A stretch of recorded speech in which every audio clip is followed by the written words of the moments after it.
ready? Got open man, DJ Moore, end zone, touchdown! Touchdown Bears! I am Jeff Joniak.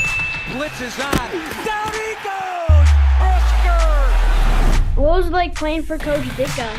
I don't want to answer any questions like that. Pressure coming, he's in big trouble, down he goes! Montez Sweat! And etc. Now, Bears Etc., brought to you by Geico, with the voices of the Bears, Jeff Joniak and Tom Thayer. A sixth straight loss stings a Bears team that had enough resolve and competitive spirit to rally on the road from 16 down on Thanksgiving in Detroit to put in position a chance to at least tie the game and optimistically in a position to win the game, but it didn't turn out that way, and the Bears fall for the sixth consecutive time. This is episode 116 of the Bears Etc. podcast with Super Bowl winning Bears guard Tom Thayer. I'm Jeff Joniak, and we're brought to you by Geico. We're going to recap the game, but also look forward to the future with the inclusion now of Thomas Brown as the interim head coach and the dismissal of Matt Eberflus. We heard from a couple of people today at Hallis Hall. First and foremost, President and CEO Kevin Warren, and then Bears General Manager Ryan Poles. We'll hear from them, and also a one-on-one interview with Thomas Brown. Tom, overall thoughts on what you heard today?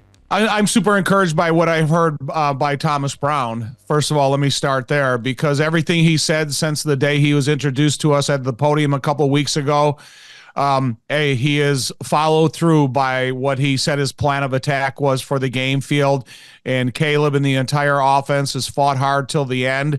They put up some big numbers, and I expect and hope they continue to do so. When I think about Ryan Poles and Kevin Warren, there's two guys that take some of the responsibility for what the Bears are going through right now, but their intentions to get this thing corrected, turned around, and offer the Bears fans exactly what they deserve. And Kevin Warren has got a Rolodex of experience in college football and pro football experiences that he can make the right decisions and learn from. And Ryan Poles has been around the game for a lifetime and probably has his sights set on, I'm not putting thoughts into him, but it has a sight set on how to correct this thing and get it turned around. So I don't think anybody is pulling in different directions. I think everybody is pulling in the right direction, in the same direction, to get this corrected. And that includes the players here, because obviously there's a lot of frustration. Some of it has been aired. It started, back in September, frankly, but it really started to bubble up. And I think with this change, do you hope and see that everybody will be pulling on the same rope? Listen, man, the players have been answered. In the way the players have been answered, if there was frustration in the locker room that's been reported in post-game, then the quickest solution for the players is to make a change at the top. And that's what the Bears went and did.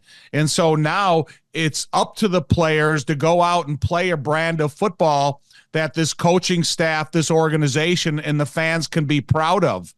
And so in some respect, the players have. They have fought to the end, and they have brought these games down to last possession, last play, last second. So now, with the influences of Thomas Brown and his staff, Eric Washington and his staff, Coach Hightower and the special teams, I expect a really exciting brand of football to wind this season up. And we're brought to you by Blue Cross and Blue Shield of Illinois, right here at home, driving access toward healthier communities through it all. And we will listen in now to a couple of excerpts from that news conference on Monday at Hallis Hall. President and CEO Kevin Warren and General Manager Ryan Poles back to back here. And people will ask, what are we looking for in a head coach? We need an individual who has extremely high standards, who is tough, who is demanding, who's bright, who has attention to detail, who seeks and will win championships, who creates an environment of accountability, who's creative, who's intelligent, who's a decisive decision maker, and who will represent the city of Chicago, all of our fans, this franchise in a manner that is well deserved. The other thing is that I found in my years in the National Football League that good players want to become great, and great players want to become legendary. And the only way you make a good player great or a great player legendary is to create that environment of accountability and set standards that are extreme and demanding.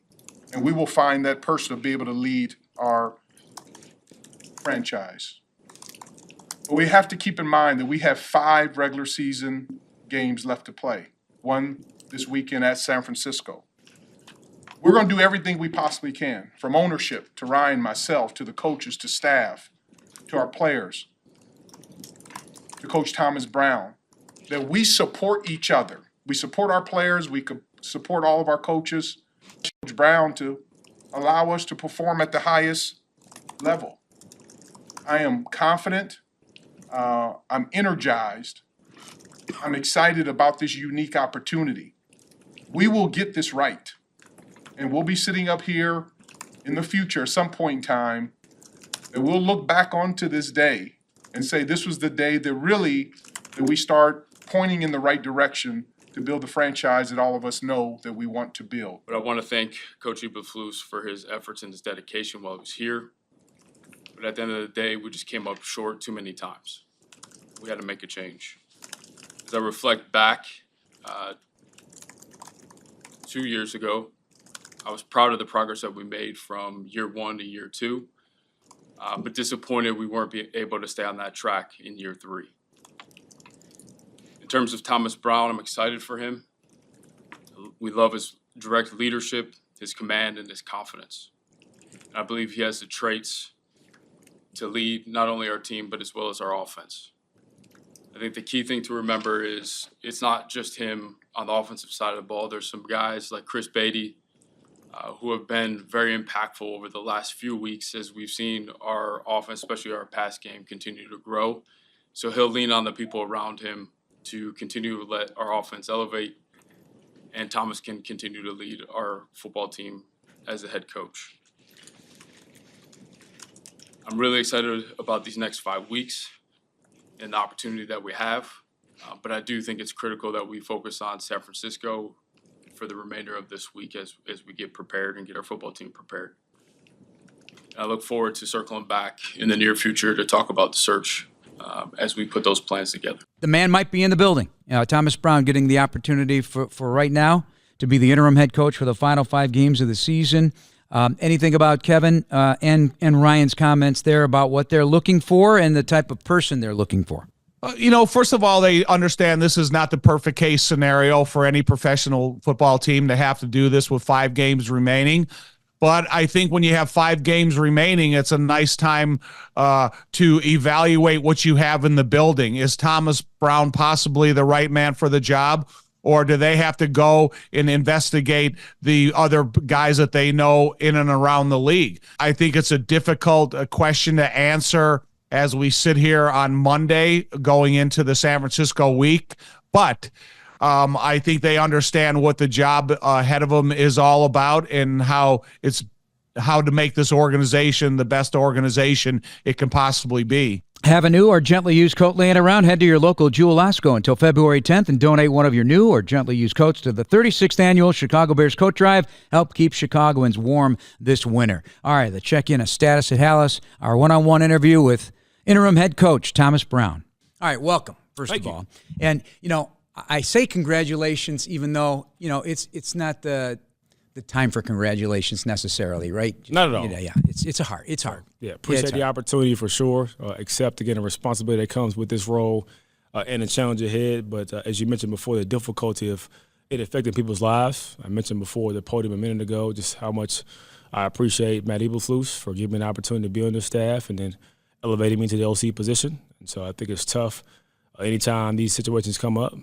But got an opportunity, excited about the opportunity, and we'll go into attack mode today. I started out in my notes, something kept just coming into my head. Remember the Ferris Bueller Day Off movie, right? Life moves pretty fast. If you don't stop and look around once in a while, you could miss it. There's no question. To you, in the last how many weeks, this is exactly what happened. Is that a relevant quote? Oh, yeah. It's been a ton of change. I don't think anybody could have predicted this on their bingo card at all.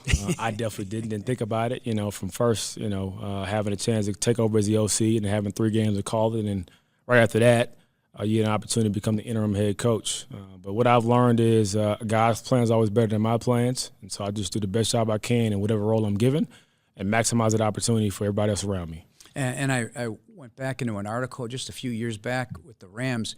You never set out on a course to become an OC or head coach. You wanted to get into this, I'm assuming, to see if you even liked it, right? Yeah. I mean, to me, it was about having an opportunity. When Sean called me a few years ago about having a chance to come in and be the running backs coach, it was about owning that role, coming in and killing that interview to make myself undeniable for that role. When I get that role, I want to be the best in the world at that position. So I just grind my butt off every single day to put myself in a good spot. I had an opportunity the second year to be promoted to assistant head coach by Sean, which I was out of the blue, didn't even think about it. And so hearing some of the dialogue about what he thought about me, what other guys who've been in my role before thought about my future, it started to kind of open my brain a little bit more as far as possibilities. But it's always about the current work, the current job, and obviously applying myself to the best I can to my current role. What's it say about you, though, that other individuals that you respect see so much in you that they are affording you these opportunities? Yeah, it means a lot. I mean, I think being able to have an opportunity to be with some of the best in the game and learn from them has helped shape my career for sure. But also my overall goal is to create a pathway to light for those that are around me to see opportunities and pursue them and know that it's possible, but also to be at my best for everybody around me every day. Thomas, in all my time, my almost 30 years with the organization, I've always felt, okay, like the ultimate goal, and maybe just it's the meathead fan in me, but it should reflect the city you play in, the personality of the team, which you've emphasized, the violent nature, the physical. You know, you close your eyes and you think of the Butkus era and the monsters of the Midway. Do you envision that same thing for this football thing? It's not just defense, the attitude. Yeah, I've always had issues being on the offensive side of the ball my entire life, Al. It's always viewed that offense is passive and defense is physical. I don't understand that thought process at all because I fell in love with the game because of the violent nature. I remember my mother, who was awesome, wanted to keep me away from football. My dad was kind of indifferent about it, and she let me start playing when I was 8 years old. It's like a normal kid at 8 years old. I walk out there the first day at pads. My pads are too big. My helmet's on sideways. Got too big of a mouthpiece. And we're doing a drill that's probably illegal now, but bull in the ring is my first drill I got into. Oklahoma drill, right? No question. I got the mess knocked out of me, and she thought I was gonna quit. And I got up, grinning ear to ear, like, okay, I see what this is about. And so I fell in love with the physical nature of it. I think about obviously being able to endure the punishment, but it's also about dishing it out. And so to me, it's kind of a non-negotiable when it comes to how you play the football game. Is all three phases: offense, defense, and special teams. This is a violent game. And so legally, right, not illegally, but legally, we can execute that the right way, down and down out. So how will that look on Sundays? Yeah, I mean, hopefully it is starting from day one as far as being detailed in our operation. It's how we break the huddle. It's about being disciplined with our snap counts on both sides of the ball and being able to be in an attacking mentality. So I think it starts up front on both sides of the line of scrimmage, throwing hands at the point of contact on offense, defeating blocks up front on defense, then also when it comes to our perimeter blocking. Our receivers being involved in legal violent blocks. Everyone tackles on our defense, so populations of the football. And also when it comes to our return units and our kicking units. So in a kicking game, it's about being able to have an attacking mentality, right? Ball disruption to go attack the ball carrier. When it comes to return units, it's about being able to create lanes for our returners. So with this position right now, I've always said the last thing a head coach who's never been a head coach, last thing they do is they don't coach. Like there's so many things. So you're in a unique spot because you're also offensive coordinator and things have been going so well with you and Caleb. Right. How do you make sure that you're still coaching yet you're also the head coach right now? I think you organize the right way. I think you also collaborate with the entire staff, right? Everyone is here for a reason. They're experts at their particular roles. So it's about being able to be a manager, not a micromanager. So I'm not going to try to go micromanage Eric Washington in defense. I'm not going to go try to micromanage HT and special teams. I trust those guys to do their jobs. And so we'll communicate, be on the same page as far as the plan of attack for the week. And I'm going to go coach ball, what I've been hired to do. All right, let's talk about Caleb because I've been looking at some of this stuff. Fourth quarter is the money time. Oh, yeah. This is it. Like, this is how quarterbacks are valued. Oh, yeah. They got to do stuff well but fourth quarter. So you're probably not aware of this. Maybe you are, but Right now, he's third in the NFL in fourth quarter passing yards. Wow. Okay? He's tied for second in touchdowns. This is the entirety of the season. So I think what's happening here is significant. Oh, yeah. Not only for himself, but for the football team, for others on the team. Hey, we got a guy now. Oh, yeah. He can take us down the field. He's going to put us in a position to win a football game. And it's happened 5 different times already this season. Yeah. It hasn't ultimately happened in terms of wins and losses, but do you see this as significant development, the fourth quarters? No question. I think, again, that's why he was drafted, because he has a tremendous ability from a talent standpoint. He is super competitive and resilient. And I said this last week, and I actually stand by this. As good as he's played, he hasn't even scratched the surface with how good he can be. I believe that with every fiber of my being. I think being able to understand how to operate more effectively and more efficiently at times, but also we've missed on some opportunities. We can do a better job of putting in better scenarios as a coaching staff standpoint. But it's every day that mentality of trying to figure out how to pursue excellence. I talk to him and everybody else about not being perfect because perfection sounds great. It's unachievable on this earth. And so I can nitpick at every single play and say what you didn't do perfectly. But you can be excellent always. So the goal for him and everybody else is to be excellent at what you do on a daily basis. Well, you were in the booth right next to me, actually, at Ford Field. Yeah. I was told that his demeanor as he came out on the field for the second half was completely dialed in, wanted to win that football game so bad, and the play showed it. I don't know if you heard that or if you saw that for your own eyes in the locker room. What's that also say about what's going on with this young man right now? Because you never know what you're going to expect as a rookie. Oh, yeah. It shows me he doesn't flinch. He's a resilient player. And so I think we dug ourselves in a hole, did not execute it all in the first half. I think 4 3-and-outs, kept shooting ourselves in the foot when it comes to some penalties and put ourselves behind the 8 ball. But in that locker room, nobody flinched. Nobody had their head down. We came in poised with a plan of attack for the second half, how to make some adjustments. That were solo adjustments. And then we came in the second half with the work. So great opportunity as well here now for Eric Washington to call plays. Does he think about the game like you do in terms of what you've learned about Eric? Yeah, I think as far as, he's his own person, which is very important. I think as far as his approach and leadership traits, those guys respond well to him. I've had a chance, obviously, to watch him all year in the media room when he gets in front of the group. He has a captivating demeanor. Those guys are forced to kind of be engaged and respond. All to you him. guys do. No question. I tell you. That's the purpose of leadership. So to be able to, I think about being engaging, not entertaining. My job is not to entertain you at all, but to be engaging and get you to understand what we're saying, how we're saying it, so we can go execute the right way.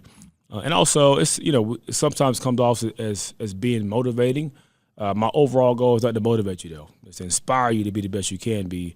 Motivation comes and goes. It wears off at times, but I want to be long-lasting when it comes to what we say, being intentional, but also, most importantly, about the action. Because talk is cheap. Everybody has a mouth, and they use it at times, but it's about the action we apply every single day. You've also given a great opportunity here for Chris Beatty. Oh, yeah. I'm really impressed with his also communication skills and demeanor. What can you tell us about what this means to him and how he looks at this situation? So it's an awesome opportunity for him, So I had a chance to work with Chris Beatty back in 2014. So I was hired to be the running backs coach at the University of Wisconsin. He was a receivers coach. And so having a chance to be around him at a relatively young coach age, that was my third job in coaching. I was at Tennessee Chattanooga first, at Marshall, then Wisconsin. And so to have a chance to be around him, observe how he runs his meeting room, his approach to the game, the mental capacity he had as far as how to communicate, in-game adjustments was one of the best I've been around. And even as far as when it comes to clock management and how to manage games, because he was a former high school head coach. And one thing he said to me a long time ago is that, it doesn't matter if it's high school, college, or NFL, the clock is a clock. And so his understanding and expertise in that area is going to be big for me moving forward. So excited for the opportunity for him, excited we can provide it for him, and ready to keep working together. All right, our final minute, we always do a little sneak peek. Okay. 49ers, we know so much about the 49ers. Oh, yeah. Yeah, from that tree, obviously. Not sure what their injury situation is, but just first and foremost, what you're walking into, because it's a team fighting for their playoff life as well, and a physical team with a lot of weapons on both sides of the ball. Yeah, I mean, hostile environment, their fan base does a great job of showing up and being loud. I obviously witnessed that for 3 years being in L.A. They kind of built this roster with a lot of depth to be able to withstand injuries and also have a next man up type mentality. And all these guys were drafted the same way with the same kind of build, same mode, to kind of being attacking. So we have to be ready and prepared for the opportunity to meet that challenge, to be effective and be resilient with it. They also do have great playmakers on both sides of the ball, right? So being able to understand how to formulate a plan of attack to be able to throw these guys off. And also for us on offense is about how do we put a seed of doubt in the mind of Fred Warner, because he is one of the best in the game, does a great job of communicating, getting guys lined up, diagnosing plays. So try to dangle some carrots in front of his eyes to see if he'll go bite. But these guys are really tough. So excited about the opportunity and the challenge, and our guys will be ready. Well, good luck with the week. Thank you. It's going to be fun. I appreciate Congratulations again. Thanks for your time. Thank you. Tom, what I love about hearing him, he doesn't mince words. He's very direct. You get a feel for what he wants. He's not going to be that's not a flexibility. Like, this is what I'm going to want. This is how it's going to be. You're in, you're in. If you're not, you're not. Like, I think it's that straightforward. Do you agree? 100%. And he's proven himself since the very first time he's ever been to the podium as the new offensive coordinator, because he had some strong words about how he's going to get this thing turned around and the improvement he expects on every one of these guys as highly paid professional athletes. And I think he's proven that to everybody. He knows what he's saying from the headset to the field to the quarterback. Now he's going to be on the field talking to the quarterback. So Thomas Brown, I'm super encouraged by what he's been able to do in this short amount of time. And there's no bigger asset for the Chicago Bears than Caleb Williams. And you have to make sure that you keep him on the same work ethic expectations from now until the end of the season. I know there's a quote that you like from Thomas today. And, you know, these are words that only an former NFL player can appreciate, right? Like, you know exactly where you're going here. Right. I'm not here to entertain. I'm here to engage. And I love that. I absolutely love that, because, you know, you're not looking for a coach to sit up there and tell jokes or do magic tricks Wednesday morning at the team meeting. You're up there to listen to the head coach tell you what the plan of attack is for that day, and then what it's going to be like Thursday, Friday, Saturday leading up to the game. But I'm only interested to hear what he has to say in front of the entire team Wednesday morning, because you think in that moment in the history of his process of getting ready to be a coach, the first time he's going to address a professional football team as the head coach. And now you have to have those words that resonate in the minds of the defenders, as well as you have been able to get into the mind of the offensive players. Tastes like Miller time. Celebrate responsibly. Miller Brewing Company, Milwaukee, Wisconsin. 96 calories and 3.2 carbs per 12 ounces. I love the fact that, as Jaw has said, he wants a very violent physical football team in all three phases, Tommy. Got to have it.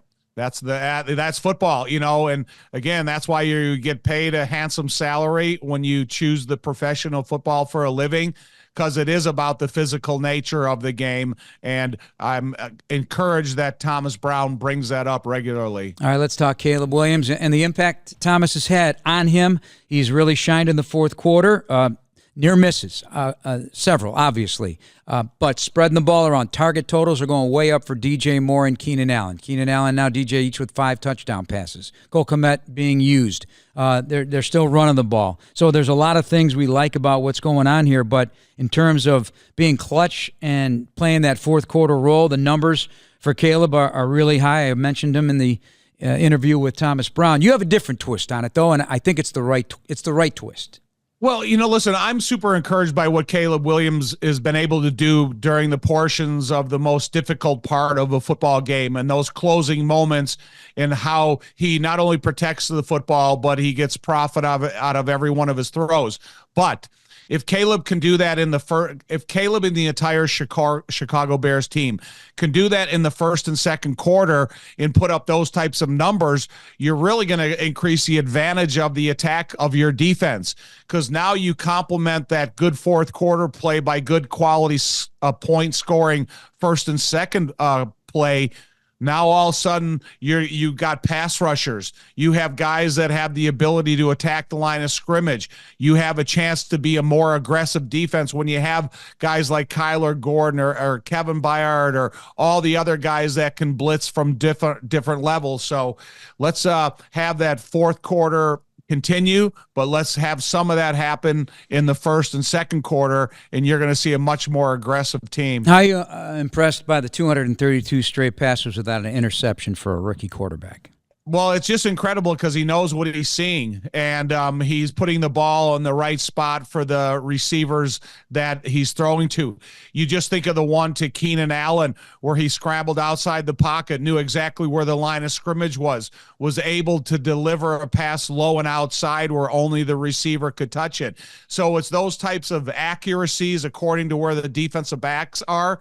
It's the accuracies when he knows what the coverage is and he has to fit it into a tight window, making sure that everybody is equally involved. When you talk about Keenan and DJ and Rome and Cole and anybody else who can touch the football. So, I mean, he's maturing right in front of our eyes. Good news, Chicago United Airlines getting brand new planes with all the bells and whistles like Bluetooth connectivity, screens at every seat, and room for everyone's roller bag. United, proud to fly the Chicago Bears, and you too. Let's talk defense and Eric Washington. What's his twist on what they've done so far this year, which includes a lot of interesting statistics? Obviously, the red zone takeaways tied for first in the league with 5. That Tyreek Stevenson hit on the ball and Jahmyr Gibbs was masterful. That was another one. The Bears are a plus 10 turnover ratio, number 3 in the NFL. They're tied for 6th in takeaways with 19. And over the last 2 weeks, Tom, the Bears, number 1, third down defensively, 22 conversions over the past few weeks. I don't have the exact range, but I know it's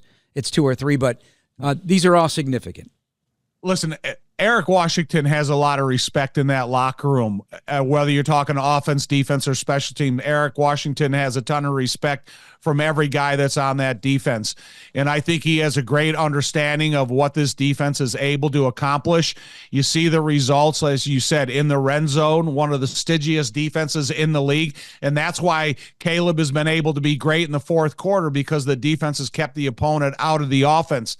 But now, here's Eric. He's going to address the defense on Wednesday morning as the defensive coordinator. He's going to be calling all the plays from the first quarter to the fourth quarter. He understands what his commitment, obligations, and opportunity is. And listen, we've watched Eric grow up in the NFL from a young assistant coach to now a defensive coordinator. And everything he's been able to accomplish is earned, and I think that he has the respect of all the guys. Time now for the Geico brings you more football stat of the day. One other Caleb note against the division. So 5 touchdowns, no picks. His quarterback rating above 95 against the Packers, Vikings, and Detroit. That's also very encouraging because those defenses are good. That's what I was going to say. You know, these defenses in the NFC Central, they have a lot. NFC North, they have a lot of reputation of being good, solid defenses. You know, and what he's been able to do either in the most hostile environment that he's played in this year in Detroit, or get against one of the most aggressive defensive coordinators in Minnesota. Caleb has done an unbelievable job, and he's had this team in a position to win the games at the end of each one of them, and that's why I'm still so excited to see what this final 5 games brings for him. Bears fans, Steinhoffels is a proud partner of the Chicago Bears. This Bears season, the Steinhoffels is partnering with Special Spaces Illinois to create dream bedrooms for children battling cancer. For every false start caused by the Bears defense during a home game, Steinhoffels will donate $1,000 to Special Spaces Illinois. Shop in-store and online at steinhoffels.com. It mentioned false starts by the opposition. That's one thing that Thomas did discuss, you know, the pre-snap, post-snap penalties. Got to clean them up. Matter of focus. It's better concentration in practice, getting the play into the huddle a little bit quicker, and making sure that Caleb has the time to say all the terminology he needs to say in the allotted amount of time, that when the offensive line turns and runs towards the line of scrimmage, That information is solidified in their head. They know what the snap count is, and then they got to become the most explosive team they can possibly be. But those details he talked about, it's part of the weekly preparation and just something that has to filter to the game. All right, let's talk the 49ers, Tom. A little sneak peek. We're headed to Levi Stadium in Santa Clara. They are a good football team. They're just not winning their games at the moment, so they're struggling in a very competitive NFC West right now, but a massive injury, so can't go through them all. Don't even know who's going to be available, but two of their biggest names may not be, and that being Nick Bosa on the defensive side of the ball and Christian McCaffrey on the offensive side of the ball. I'm not sure where Trent Williams is either on the offensive line, but plenty to worry about. But what is your take on this 49er bunch right now? You have to, if you're on offense, defense, or special teams, you just have to be concerned about how they line up and what your assignment is. You can't really worry about who's there and who's not there. When this stadium opened up, the Bears went there unexpectedly and won the game, because that was a big accomplishment. So that's what the Bears have to do, is just know you're a system of checks and balances, know your assignments, do the little things that Thomas Brown talked about, making sure you know the snap count, forget the pre-snap penalties and post-snap penalties. And if you play a super clean brand of football from start to finish, you'll walk out of that stadium Sunday night to get on the plane as a winner. George Kittle easily, without Christian McCaffrey, easily their best weapon, correct? George Kittle, their best weapon? Don't you agree? Are you taking this? No, I do. Listen, hang on a second. I think when you feed a young, hungry running back like Mason, and if McCaffrey's not there, I worry about guys like that too, because they're trying to work their way up the ladder to earn that opportunity to be considered a mainstay in the backfield. And Mason's done a nice job when his number is called. But yes, Kittle is a weapon because he's instrumental in the blocking on that offensive line, especially in the exterior of that offense where they have a tendency to run a lot.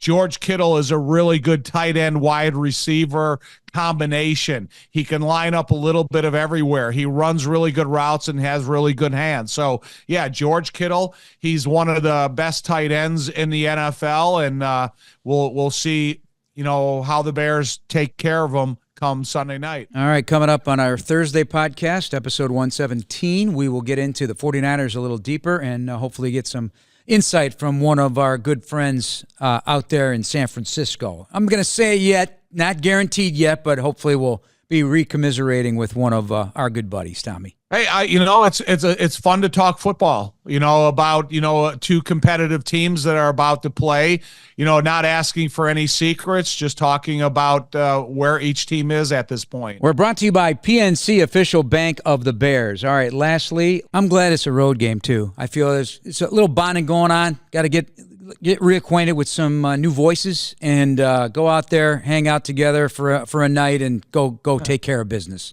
I just wish it was a shorter flight.